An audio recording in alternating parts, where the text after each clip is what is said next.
everyone, welcome back to Homeschooling. If you are watching for the first time, please subscribe our channel and press the notification bell for more interesting videos. Today in this video, let's see unity in diversity.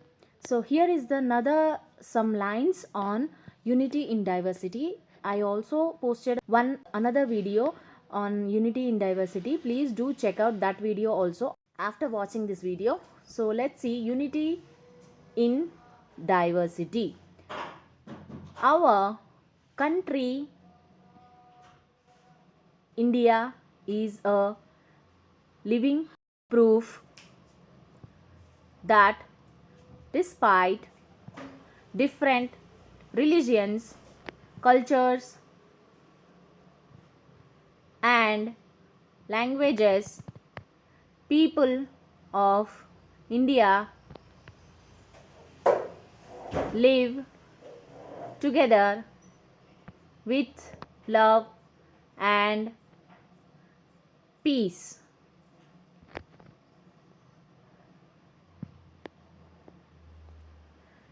Unity in diversity is a unique talent of our country that binds everyone together to maintain peace and brotherhood.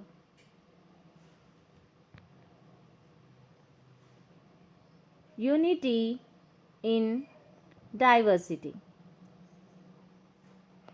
Indians have been living together for many centuries. India is a home to almost all of the world's religion and is the birthplace of them. It is also linguistically complex. Unity in diversity. So these are some lines on unity in diversity. I hope you like this video. Do hit the like button and subscribe the channel and watch other videos also. If you do like the video and lines, please do share with your friends and the family. Thank you for watching. Take care. Do subscribe the channel, friends. Everybody is watching but not subscribing. Please subscribe and motivate us to post more videos and write more lines on the topics. So yeah, thank you for watching. Take care. Bye bye.